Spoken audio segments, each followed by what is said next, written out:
కొత్త బిజినెస్ కోసం ఆలోచిస్తున్నారా? ఈజ్ ఆన్ డిస్ట్రిబ్యూషన్ కోసం కాల్ చేయండి 9154729854.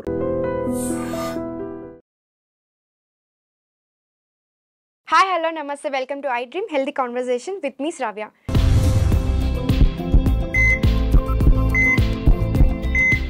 మనతో పాటు ఇప్పుడు ఉన్నారు శ్రావ్య గారు, ప్లాస్టిక్ సర్జన్. నమస్తే మ్యామ్. నమస్తే. ఎలా ఉన్నారు? బాగున్నాను. How are you? I'm good ma'am.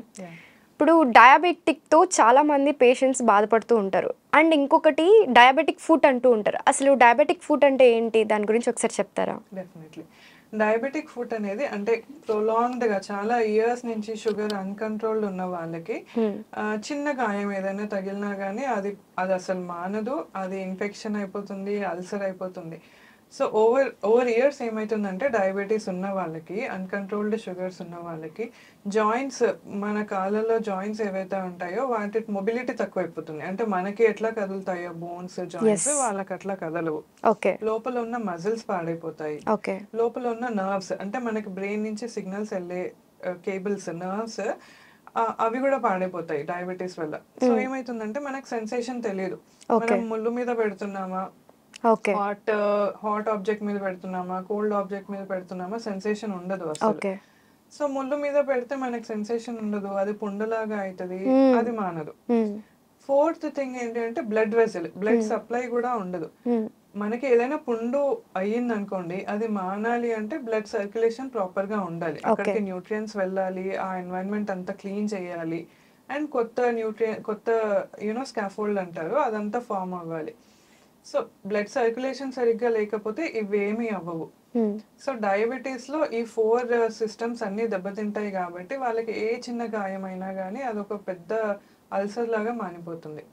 ఒక చిన్న దోమ, అంటే చాలా మందికి ఇప్పుడు ఈ వర్షాకాలంలో ఊర్లలో ఉంటారు, ఊరికెళ్ళి వచ్చి వాటెవర్, ఒక చిన్న దోమ గానీ ఏదైనా పురుగు గానీ ఏదైనా కుడితే వాళ్ళకి తెలీదు కుట్టింది అన్న అది ఉండదు, వాళ్ళకి సెన్సేషన్ ఉండదు కాబట్టి. సో ఒక 1-2 days లో ఏమైతుందంటే మొత్తం రెడ్ గా అయిపోతుంది కాళ్ళంతా, వాపులు కూడా వచ్చేస్తూ ఉంటాయి, వాపు వచ్చేస్తుంది, రెడ్ గా అయిపోతుంది, ఫీవర్స్ వస్తూ ఉంటాయి, హై ఫీవర్స్ వస్తూ ఉంటాయి. దీన్ని సెల్యులైటిస్ అంటాం మనం. అంటే ఏమి వూండ్ ఏమి ఉండదు, బట్ జస్ట్ ఆ రెడ్నెస్, ఆ స్వెల్లింగ్, దీన్ని సెల్యులైటిస్ అంటాం. వాళ్ళకి ఆ పెయిన్ కూడా తెలియదు కదా మ్యామ్? తెలియదు. డయాబెటీస్ ఉంటే పెయిన్ కూడా తెలియదు చాలా మందికి. సో సెల్యులైటిస్ ఏంటి అంటే ఫస్ట్ మనము సర్జన్ దగ్గర కానీ, ఫిజిషియన్ దగ్గర కానీ, ఎవరి దగ్గరకైనా వెళ్ళి యాంటీబయాటిక్స్ తీసుకోవాలి compulsory. Because it is infection, అది స్ప్రెడ్ అవుతా ఉంటుంది మనం యాంటీబయాటిక్స్ తీసుకోకపోతే. సో యాంటీబయాటిక్స్ తీసుకోవాలి. యాంటీబయాటిక్స్ తోటి అది అంటే కంట్రోల్ అవుతుందా లేదా అనేది మానిటర్ చేసుకోవాలి. ఒకవేళ కంట్రోల్ అవుతుంది అంటే we can continue with antibiotics. Dressings ఉంటాయి, స్పెషల్ డ్రెస్సింగ్స్ ఉంటాయి, అవి చేస్తూ ఉంటాం. వాపు తక్కువ అయిపోతుంది, నార్మల్ అయిపోతుంది. లేదు ఇంకా ఎక్కువ అవుతుంది, యాంటీబయాటిక్స్ తో కూడా కంట్రోల్ అవ్వట్లేదు అంటే ఏమైతుందంటే అది లోపల వరకు వెళ్ళిపోయి ఆ పస్ అనేది లోపలికి చేరిపోతుంది అనమాట. లోపల మజిల్స్ వాటన్నిటిని కూడా డ్యామేజ్ చేసే ఛాన్స్ ఉంటుంది. So we have to treat it early. Emergency basis లో ఫేషియోటమీ అనే ఒక సర్జరీ ఉంటుంది. డిబ్రైడ్మెంట్ అంటే వాట్ ఎవర్ చెడుది ఏదైతే ఉందో అదంతా తీసేస్తాం అనమాట. ఆ ఫంగస్ కావచ్చు, ఏదైతే ఉందో ఇన్ఫెక్షన్ కావచ్చు, తీసేస్తాం. So this is how we manage diabetic foot. ఇంకొక థింగ్ ఏంటి అంటే డయాబెటిక్ ఫుట్ లో one more thing is ulcers. Ulcers అంటే పుండు పడుతుంది. అంటే సెల్యులైటిస్ ఇంత పెద్దగా కాకపోవచ్చు, బట్ చిన్న పుండు ఏదైనా పడుతుంది. యూజువల్ గా మనకి ఫస్ట్ గ్రేట్ టో బాల్ దగ్గర అది చాలా చాలా కామన్ గా చూస్తూ ఉంటాం. అక్కడ ప్రెషర్ ఎక్కువ ఉంటుంది కాబట్టి హీల్ దగ్గర, గ్రేట్ టో బాల్ దగ్గర చిన్నగా ఉంటది. వాళ్ళు నెగ్లెక్ట్ చేస్తారు, ఆర్ సెన్సేషన్ ఉండదు, చూసుకోరు అసలు. అది గ్రాడ్యువల్ గా మెల్లమెల్లగా పెద్దగా అవుతా ఉంటుంది. మీరు ఎంత డ్రెస్సింగ్ చేసినా గానీ, ఇంట్లో ఏం చేసినా గానీ అది అసలు మానదు. Because of all the like blood circulation అదేం ఉండదు కాబట్టి అసలు మానదు. సో దానికి కూడా స్పెషలైజ్డ్ డ్రెస్సింగ్స్ ఉంటాయి అన్నమాట. ఆ డ్రెస్సింగ్స్ తోటి హీల్ అయ్యి కొంచెం మంచిగా వస్తుంది అంటే దాని మీద గ్రాఫ్ట్ గానీ, లేకపోతే లోకల్ గా చిన్న చిన్న అడ్జస్ట్మెంట్స్ చేసి దాన్ని కుట్టేయడం గానీ అట్లా చేస్తూ ఉంటాం అన్నమాట. ఎక్కువ మంది కాళ్ళకే చూస్తూ ఉంటాం ఈ షుగర్ పేషెంట్స్లో, దెబ్బ తగలడమో లేకపోతే గోరు దగ్గర ఇబ్బంది అవ్వడమో ఇట్లాంటి ఇష్యూస్ అన్నీ జరుగుతూ ఉంటాయి. ఎలాంటి జాగ్రత్తలు తీసుకోవాలి అంటారు వాళ్ళు? అంటే డయాబెటీస్లో టైప్ 1 టైప్ 2 అంటారు. ఎక్కువ ఎఫెక్ట్ అయ్యేది ఎవరు? టైప్ 2 యూజువల్ గా ఎఫెక్ట్ అవుతారు. సో వాళ్ళకి ఏంటంటే first and foremost thing sugar control ఉంచుకోవాలి. మనం HbA1c అనేది వింటాం కదా, సో దట్ ఈస్ అంటే 2 to 3 months యావరేజ్ షుగర్ ఎంత ఉంటుంది మనకి ఇస్తుంది. So 6 to 6.5 is the maximum range. ఇంకా దానికంటే ఎక్కువ ఉంటే 6 ఇప్పుడు అంటే ఇప్పుడు స్టాండర్డ్స్ ప్రకారం అదే ఎక్కువ అని చెప్పుకోవాలి, ఎక్కువ అని చెప్తున్నారు. సో దానికంటే ఎక్కువ అంటే మీకు 1 point అది ఎక్కువ అయితే మీకు ఫుడ్ అల్సర్స్ వచ్చే ఛాన్స్ ఆల్మోస్ట్ 20 to 25% పెరుగుతుంది. ఓకే, అంటే 6.5 into 7.5 అయింది అనుకోండి, మీకు 25% chance of having food ulcers. So ఎప్పటికప్పుడు వాళ్ళు చెక్ చేసుకుంటూ ఉండాలి. ఎవ్రీ 3 months కి చెక్ చేసుకుంటా ఉండాలి. ఓకే, ఆర్ ఇంట్లో మనకి glucometer, I think everyone has that now. So glucometer తోటి చెక్ చేసుకొని మనము ఇన్సులిన్ ఆర్ ఓరల్ డ్రగ్స్ ఏదైనా తీసుకుంటే అది మనం డోస్ పెంచుకోవడం తగ్గించుకోవడం ఏదైనా చేసుకోవాలి. So first important thing is sugar control. Next thing is moisturising. Food కి ప్రాపర్ మాయిశ్చరైజేషన్ ఇంపార్టెంట్. ఇప్పుడు చాలా మంది పట్టించుకోవట్లేదు, చేతులకి పట్టించుకోవడమే కష్టంగా ఉంది, ఇంకా కాళ్ళకి అసలు పట్టించుకోవట్లేదు. అసలు చేతులు అంటే అట్లీస్ట్ మనం చూసుకుంటాం, అయితే చాలా మందికి అది థాట్ ఆలోచన కూడా రాదు. చిన్న చిన్న క్రాక్స్ ఉంటాయి, అవి పెద్దగా అవుతాయి అని కూడా తెలియదు, సో పట్టించుకోరు. మాయిశ్చరైజింగ్ ఇంపార్టెంట్, చాలా ఇంపార్టెంట్. అండ్ వేళ్ళ సందులో చాలా మంది ఇప్పుడు ఆడవాళ్ళు ఇంట్లో బట్టలు వాటర్ దగ్గర ఎక్కువ ఉంటూ ఉంటారు, నానిపోయి అక్కడ ఫంగస్ ఇన్ఫెక్షన్ అదంతా వస్తుంది. సో డ్రైగా ఉంచుకోవాలి, లైట్ మాయిశ్చరైజర్ వాడాలి. ఓకే, సాక్స్ వేసుకోవడం బెటర్, సాక్స్ కానీ స్లిప్పర్స్ కానీ ఏదైనా అట్లాంటివి. అండ్ అంటే లైక్ ఇప్పుడు ఏం రిస్క్ ఫ్యాక్టర్స్ లేకపోతే మంత్లీ ఒకసారి ఒక స్పెషల్ చెకప్ ఉంటుంది అనమాట, పోడియాట్రీ చెకప్ ఉంటుంది. ఓకే, సో అది చేయించుకోవాలి. ఒకవేళ రిస్క్ ఫ్యాక్టర్స్ కానీ ఆర్ మీకు సెన్సేషన్ లేదు అట్లా అనిపిస్తే మాత్రం ఎవ్రీ 3 to 6 months కి you have to undergo that checkup. So దాంట్లో మనకి ఎక్కడ ఎంత ప్రెషర్ పడుతుంది, దానికి ఏం చేయాలి, రిలీవ్ చేయడానికి ఏం చేయాలి అనేది తెలుస్తుంది. ఇంకొకటి బ్లడ్ సర్క్యులేషన్ కోసం డాప్లర్ అని చేస్తాం, అంటే ఏదైనా డౌట్ ఉంటే బ్లడ్ సర్క్యులేషన్ సరిగ్గా ఉందా లేదా అనే దానికి డాప్లర్ అని చేస్తాం.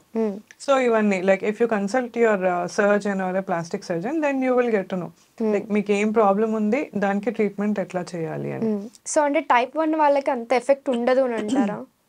వాళ్ళు కూడా జాగ్రత్తలు తీసుకోవాలి అంటే ఎవరైనా జాగ్రత్తలు తీసుకోవాలి. డయాబెటీస్ అనేది ఇంకా type 1 type 2 is just based on how they are severity అనుకోవచ్చు. చిన్నప్పుడు ఉందా పెద్దగా అయిన తర్వాత ఉందా. Okay, but it is a common thing for everyone.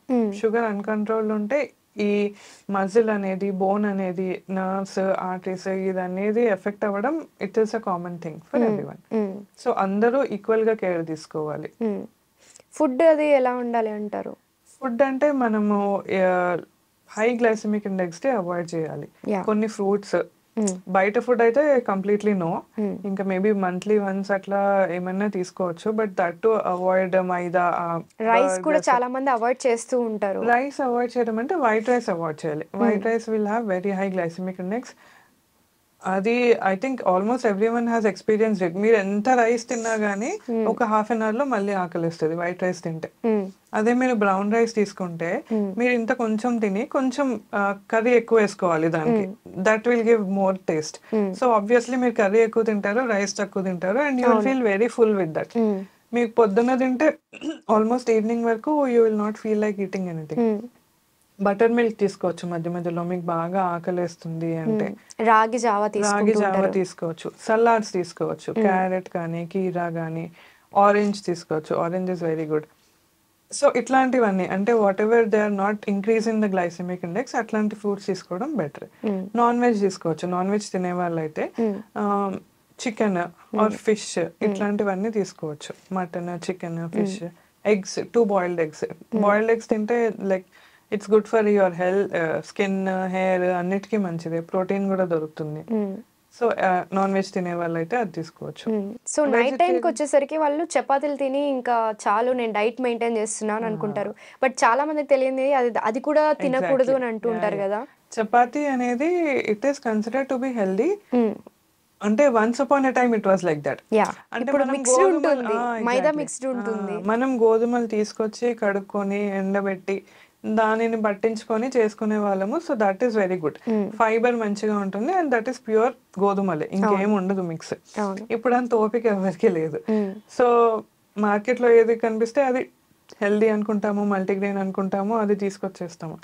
But many times when we check after eating, ఆ చపాతీ తినిన తర్వాత షుగర్స్ చెక్ చేసుకుంటే they are as high as white rice only.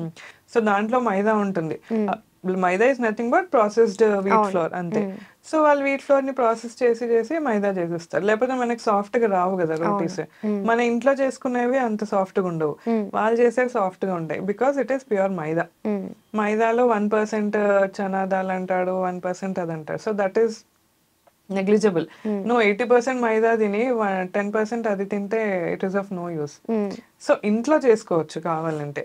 ఇంట్లో గోధుమలు ఎక్కడైనా దొరికితే గోధుమలు తీసుకొని దానికి ప్రపోర్షనేట్ గా 1 kg శనగలు, 1 kg జొన్నలు అట్లా కలుపుకొని మనమే పట్టించుకొని మనం చేసుకుంటే దట్ ఈస్ హెల్దీ.